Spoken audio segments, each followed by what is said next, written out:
حضرت خالد بن ولید کا جب ایک چڑیل سے سامنا ہوا، حضرت خالد بن ولید نے کیسے اس چڑیل کو قتل کیا؟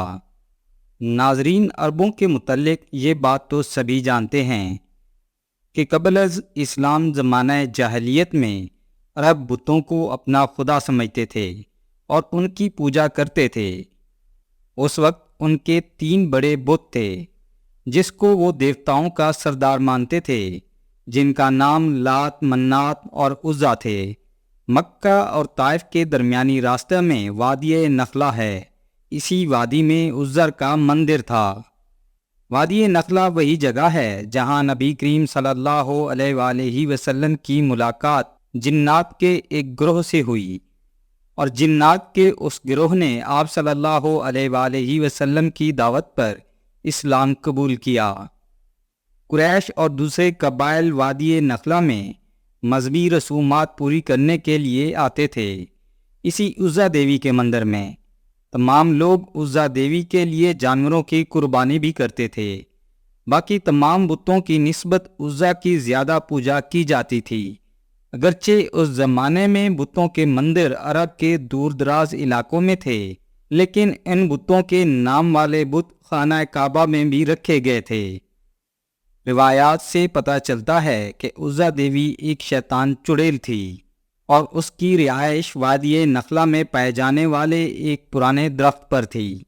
اس کے اندر چونکہ شیطانی طاقت موجود تھی، جس کی وجہ سے وہ عزا دیوی کے بت سے آوازیں نکالتی تھی، جن کو سن کر عرب کے لوگوں کا اس پر یقین مضبوط ہو جاتا۔ اسی دور میں اللہ تعالیٰ نے حضرت محمد صلی اللہ علیہ وآلہ وسلم کو نبوت پر مبعوث فرمایا، اور آقا دو جہاں رسول اللہ صلی اللہ علیہ وآلہ وسلم نے لوگوں کو بتوں کی پوجا سے منع فرمایا۔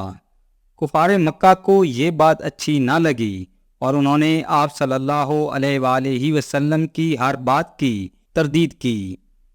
فتح مکہ کے وقت رسول اللہ صلی اللہ علیہ وآلہ وسلم نے خانہ کعبہ میں موجود تمام بتوں کو توڑ دیا، لیکن عزا دیوی کے مندر میں موجود بت اس وقت وہاں سلامت تھا۔ عزا دیوی کے بت کو توڑنے کے لیے رسول اللہ صلی اللہ علیہ وآلہ وسلم نے حضرت خالد بن ولید کو، جن کو سیف اللہ بھی کہا جاتا ہے، منتخب کیا۔ حضرت خالد بن ولید 30 صحابیوں کے ساتھ وادی نخلا کی طرف روانہ ہوئے۔ حضرت خالد بن ولید نہ صرف اسلام کے بلکہ پوری دنیا میں سب سے بڑے سپہ سالار مانے جاتے ہیں۔ حضرت خالد بن ولید نے 125 جنگوں میں حصہ لیا اور کسی ایک جنگ میں بھی شکست نہیں کھائی۔ یہ حضرت خالد بن ولید ہی تھے جنہوں نے پرشین اور رومن امپائر کو ختم کیا۔ حضرت خالد بن ولید وادی نخلا کی طرف گئے اور عزا کے مندر کو توڑ دیا اور واپس آ گئے۔ اس کے کچھ دن بعد رسول اللہ صلی اللہ علیہ وآلہ وسلم نے حضرت خالد بن ولید کو دوبارہ وادی نخلا کی طرف بھیجا اور فرمایا کہ 3 جھاؤ والے درخت کا رخ کریں اور وہاں پر عزا چڑیل ہے، اسے قتل کریں اور عزا دیوی کا مندر توڑ دیں، کیونکہ جب پہلی بار حضرت خالد بن ولید نے عزا کا مندر توڑا تھا تو چڑیل کو قتل نہیں کیا تھا۔ وہ چڑیل واپس عزا کے بت سے بولنے لگی اور مشرکین نے سمجھا کہ ہماری دیوی زندہ ہے اور دوبارہ وہاں مندر بنا دیا۔